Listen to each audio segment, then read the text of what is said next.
The one who knocks. A synopsis. Anya arrives in a remote village to care for her grandmother after a stroke. The place feels quiet, forgotten by time, until the knocking starts. Not just random knocking, it follows a distinct rhythm. At first, it's frightening. Then, it begins to unravel her sanity. The village elders avoid speaking about it. And then, her grandmother starts to whisper, "Don't open the door. Even if I beg you, it's not me." Chapter 1. The arrival. The asphalt ended 5 kilometers before her destination. Beyond that, there was only a rutted, overgrown dirt track, as if no one had used this road in 10 years. All around were pale gray trees, bleached like they'd been scorched. Even though it was July, Anya stared out the window, biting her nail, a habit her mother had never broken her of. Her mother was now in the Czech Republic, her grandmother here alone after a stroke. She was said to be recovering, but couldn't live in the village by herself. So they sent Anya. "It's your summer break anyway." Her mother waved it off. "You've got the internet in your head. A little time in the village will do you good." Do her good. The car stopped. The driver, a silent old man in a cap, didn't even glance at her. Here, her grandmother's house stood on the edge of the village, almost in the forest. The roof was slanted, the paint peeling. The windows looked like empty eye sockets. Anya climbed out with her backpack and turned to look. The driver was already reversing, kicking up dust. No goodbye, not even a nod. She walked up to the door and knocked. No answer. She tried the handle, it was unlocked. Inside, it smelled of damp wood, age, and medicine. Everything seemed in order, except cold. It seemed her grandmother wasn't heating the place. She sat in an armchair by the window, small, frail, her white hair tied in a bun, staring outside without blinking. "Gran? It's me, Anya." No reaction. "Mom said you're getting better. So, I'm here to live with you until you're fully well." A pause. Her grandmother finally blinked. Her eyes were cloudy but alive. She looked at her granddaughter and whispered, "Whatever happens, don't open the door when it knocks." Anya froze. "What?" Her grandmother turned back to the window and didn't say another word. Night fell quickly. There were no streetlights in the village, no electricity. Anya barely got the extension cord working with the old generator, which started on the 10th try. The rooms breathed cold, the air heavy. She lay in her grandmother's old bed under 2 blankets, listening to the creaking of the walls, something rustling behind the stove, the snap of a mousetrap in the corner, and then knock, knock, knock. A steady, deliberate knock on the door. Anya sat up in bed. 3 knocks. No more, no less. She checked the clock to 16 a.m. "Who's there?" she whispered, though no one could hear her. No reply. Only the wind outside. Then again knock, knock, knock, knock. A new pattern, like Morse code. It wasn't random. It felt intelligent. Anya tiptoed to the door and looked through the peephole. And a 1. And yet, a shadow at the threshold shifted, as if someone were standing just inches from the door, pressed right up against it. Chapter 2. Who's there? Anya recoiled from the door like it was scalding hot. Her heart pounded so loudly in her ears, she could barely hear her own breath. The shadow moved, not like a person, to low to slow, crawling almost. A dog, maybe a fox? She tried to reason, but something deep down told her, not an animal. It was standing. It was waiting. The knocking didn't return, but it didn't leave either. "This isn't funny," she whispered. And no response. She stepped back, bumped a chair, it clattered to the floor, and in that instant, the silence outside shattered, as if something had jerked away from the door. Then came footsteps, slow, groaning on the porch boards. 1, 2, 3, then silence. She stood frozen for 10 minutes. Then, close to tears, she slid the bolt shut and returned to the room. Her grandmother was still lying there, back turned, seemingly asleep. But when Anya lay down beside her, trying not to breathe too loudly, her grandmother suddenly spoke, barely a whisper, raspy. "Don't open it, even if I beg you." Anya couldn't believe her ears. "What did you say?" No answer. Her grandmother just clutched the blanket tighter and fell silent. In the morning, the sun seemed unnaturally bright, as if nature were pretending everything was fine. The birds chirped too loudly, too rhythmically. Anya stepped onto the porch, looking around. The porch was empty, but right in front of the door, bare footprints, small, childlike, leading into the woods. What the hell? She stepped closer, inspecting them, and felt it. She was being watched. To her left, at the edge where yard met overgrowth, stood a boy, very pale, in a torn t-shirt, far too thin. He stared directly at her, and smiled. Anya blinked and he was gone, vanished between the trees like a shadow. That afternoon, she tried talking to her grandmother. You, last night, you knew. Who was it? He's come back, her grandmother breathed. He always comes back. She licked her lips and added, just don't look him in the eyes. He copies. Copies who? Her grandmother shrank into her pillow. He knocks to be let in. But you have to open the door yourself. He can't enter otherwise. You're talking about a person? Or something else? Her grandmother didn't reply. Anya didn't ask again. But she noticed a fresh scratch on her grandmother's neck. Thin, fresh, like a fingernail had done it. Chapter 3. The knocking. In the second night, Anya couldn't sleep. She lay in her grandmother's bed, listening to every creak. The wind howled outside. The stove crackled softly. Her grandmother seemed to be sleeping still, clutching the blanket in her fingers, as if holding on so she wouldn't drift away. The clock on the shelf read 2:15. Anya was beginning to believe she had dreamt it all, when knock, knock, knock, knock. Same rhythm, same Morse code pattern, like a message. She got up, without turning on the light, and crept to the door, leaned in, peeked through the peephole. And a one. But under the door a shadow, sharp, solid, as if someone were pressed flush against the door, unmoving. She jumped back, hand over her mouth. Go away, she whispered. Please, just go. No more knocks. But then footsteps, slow, dragging ones, as if walking not on wood but across bones. In the morning, something lay on the doorstep. A photo, old, faded, a family. Father, mother, grandmother, and a little girl about 7, on the back written, for Anya. Don't forget. But Anya didn't remember ever being photographed with her father. She had no such pictures, and the girl in the photo, something about her face was wrong. The smile was too wide, the pupils too dark. She slipped the photo back in the envelope and hid it away. The village felt off. A neighbor she met at the well looked at her strangely, as if she were expected. You're the one? Lyudmila's granddaughter? She asked, lips tight. Yes. It's knocking already? Anya froze. What are you? Don't open. If you do, it becomes you. The neighbor hurried off, leaving Anya alone with the bucket's echo. Back at the house, her grandmother was at the window again, staring into the forest. He'll come again, she said. He always comes back when you start doubting yourself. And, without looking away, she added, the most important thing, don't speak to him. Even if he says your name. Grandma. Who is he? No reply. Only a soft lullaby, half whispered. The words were wrong, jumbled, not hers. Anya went to her room, but couldn't sleep for hours. She felt like something was listening through the floorboards, behind the wardrobe, inside the walls, and just as she was drifting off, she heard a muffled voice. Agnieszka. Open the door, sweetie. It's me. I got lost in the woods. I'm freezing. It was her mother's voice. But her mother was in Prague. Anya sat up, clutching the blanket. The voice was just outside the door. And then, knock, knock, knock, knock. Chapter 4. The Vilagith morning was deceptively bright. The sun shone too brightly. The air was too warm. Everything felt staged, like a movie set. Anya had barely slept. She'd sat until dawn with a knife in her hand, listening to something moving around the house. Sometimes it mimicked her mother's voice. Sometimes, her grandmother's. Agnieszka, open up. My heart, I feel sick. But her grandmother had been quietly snoring on the old couch the whole time. During the day, Anya decided to go out. The sense of dread only grew. The village seemed to avoid her. A woman at the well turned away the moment she saw her. A man on a bicycle sped up, as if to get as far from her as possible. Only one old man, sitting on a bench by a crumbling hut, didn't flee. Instead, he gestured for her to come closer. Come here, girl. Let me see you.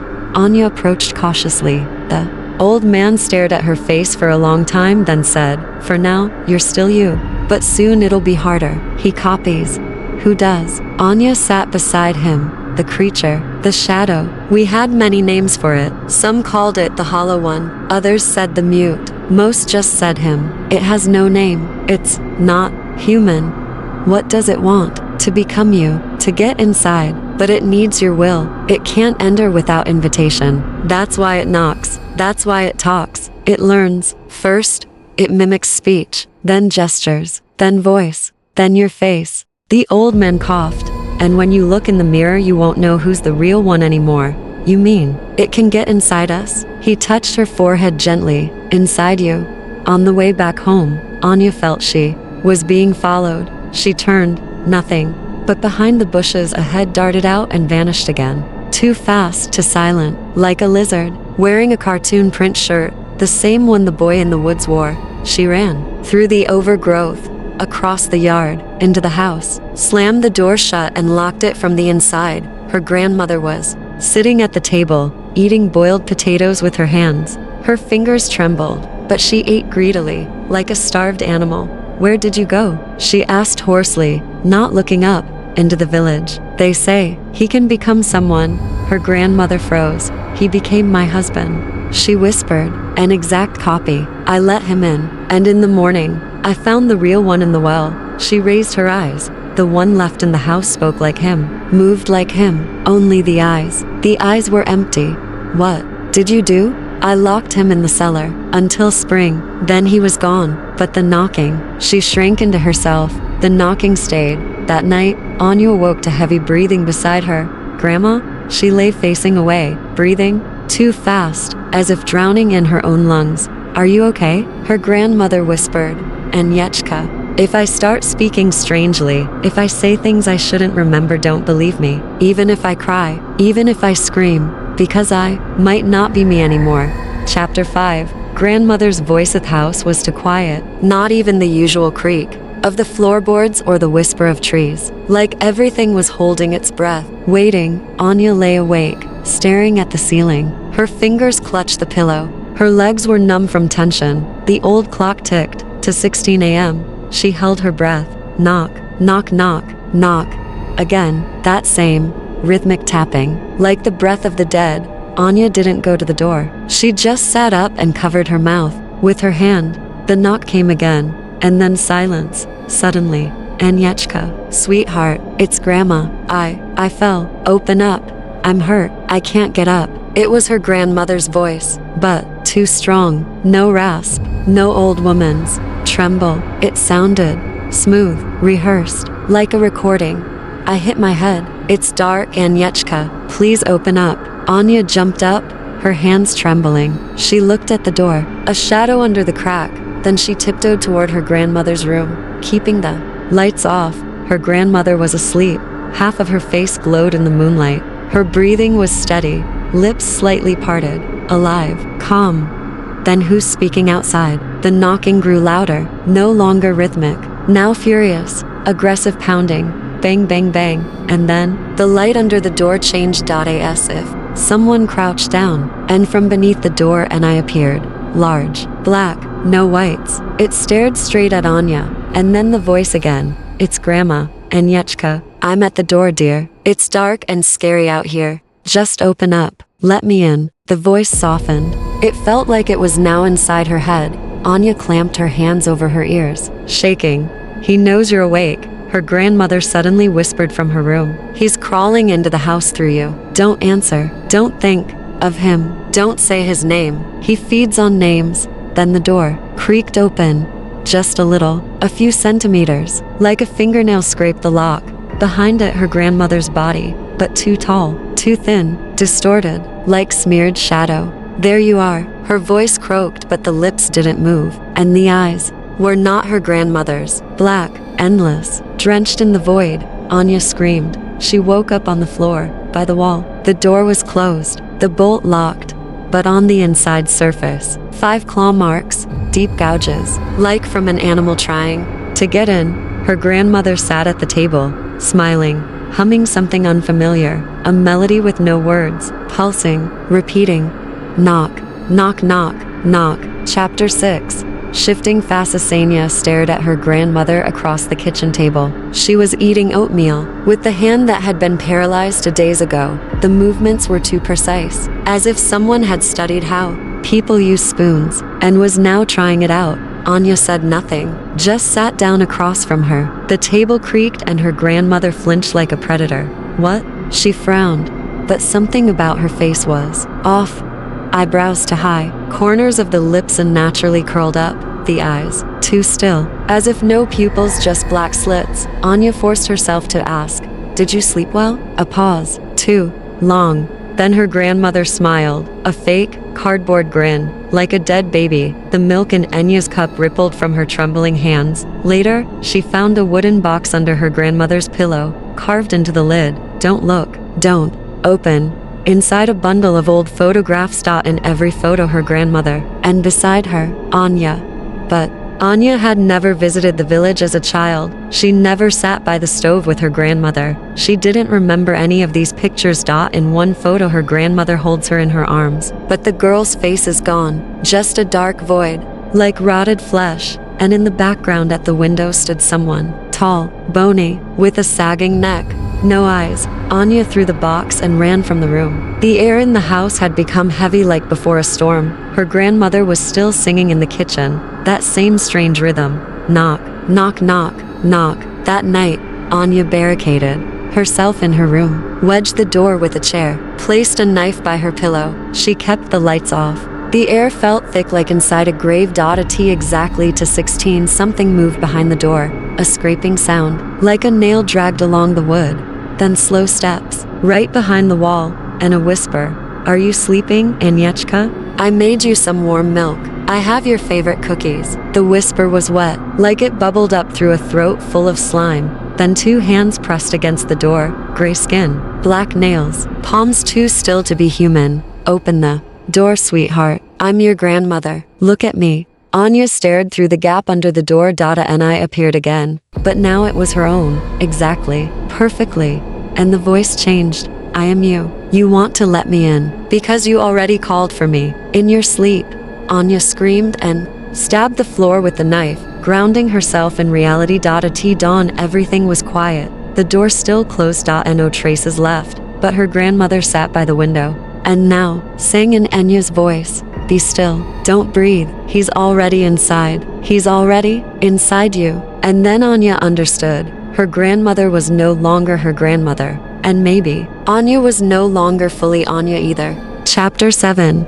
Letter from the past. The house was silent. Even the mice were gone. Anya felt the emptiness in the walls, as if all life had fled, except one thing that didn't yet breathe but already watched. She walked through the house, avoiding mirrors. The night before, she had seen herself in one standing too close, though she hadn't approached. The reflection blinked half a second late. In the attic, among moldy junk and dusty boxes, she found a scroll, wrapped in a cloth that smelled of dampness and iron, blood. The handwriting was familiar. It was her mother's. "Anya, if you're reading this, it means I did something wrong. I shouldn't have left. I shouldn't have abandoned you. But if you're reading this, you're already in the house, and you feel it. Don't you? Something's wrong. You're right. Everything is wrong. This house doesn't belong to us. It never did. We are just vessels. Warm, foolish bodies that think they can live on cursed land without paying for it." Grandma always knew, but she stayed silent. "Because if you name it, it comes. If you speak of it, it hears. If it hears your name, it starts stitching you into itself. First your voice, then your thoughts, then your body. It comes as those you love. It copies like a child, but it learns faster than you forget." I opened the door once. I thought it was my mother, but she stood in the doorway singing a song I didn't know, and her eyes were full of worms. I shut the door, but it was too late. It remembered me. My dreams became foreign. Sometimes I woke and didn't know if I was in my body or outside. Then I saw you, and I realized it sniffs through blood, through generations. It is inheritance. The whisper in the corner, the shadow under your skin. "Anya, if Grandma has changed, she's no longer Grandma. If you ever see yourself outside the mirror, run. Don't look back. Never answer the knock. And most of all, if you ever hear my voice calling your name, do not come. I am dead, and I am not me. I'm sorry. Sorry I gave birth to you in this bloodline. Sorry I left the door open. You are the last." The letter burned her fingers. On the back, a child's handprint, as if someone had gripped it tightly. 5 fingers. But one was too long. Anya backed away. The floor creaked below. She wasn't alone in the attic. From behind an old folding screen, something whispered, "Agnieszka, Mama missed you. Come, I'll show you how to get out of yourself. Chapter 8. The final knock night didn't come gradually, it crashed down like a black cloth torn from the sky. The windows turned dark from the inside, as if there was no world beyond them, only emptiness, and the feeling that someone was watching through the walls. Anya lit a candle. Her hand trembled. The flame danced, as if afraid to be inside the house. Shadows curled in the corners, and Grandma, if that was still Grandma, sat by the window. She said nothing, just stared into the black rectangle of glass. She sang the same lullaby, only now in Anya's voice. Be still, don't breathe. He's already inside. And then, 2:16. Knock, knock, knock, knock. But not at the front door. All 3 doors at once. The kitchen, the main entrance, the attic. Knock, knock, knock. He had come, fully, no mask, no words. The knocking turned to pounding, like something bony and frantic was beating against the walls. The house trembled, the ceiling rained dust, the furniture wailed, chairs creaked as if crying, the stove rattled as if overheated. Anya stood in the middle of the room, and she realized, he doesn't want to come in. He's already here. The knocking became voices. They whispered in her ears all at once. Her mother's voice, her grandmother's, her own. You called us. You let us in. Didn't you want the truth? You were lonely, Anya, but now we're always with you. We are you. Then something moved in the hallway mirror. Anya approached. Inside herself, but not quite. No pupils, skin stretched too tightly, a smile like a cut. I'm ready. The copy said, let me in, and in that moment, the door opened on its own. Everything went silent. Not even her heartbeat could be heard. Beyond the door, there was no person. There was a figure made of many faces, many eyes, mouths, pieces of limbs stitched together carelessly, yet moving as one, like a puppet sewn from memory. Everyone who had ever looked at Anya was now inside it. The figure leaned in. We are hungry, it whispered, and you have forgotten yourself. We remember. Anya wanted to run, but her legs wouldn't move. The house was dissolving into darkness. It was no longer a home. It was the inside of something, a stomach, a throat, a dream you couldn't wake from. The creature took a step forward, and then Anya heard her real grandmother's voice, far away, as if from under the floor. Don't look into ID's eyes. If you do, ID becomes you, and you disappear. Too late. Anya was already looking. In the morning, the village was silent. In the house near the woods sat a girl, around 17 years old, hair disheveled, a smile, far too even. She stared out the window, and softly hummed, knock, knock, knock, knock.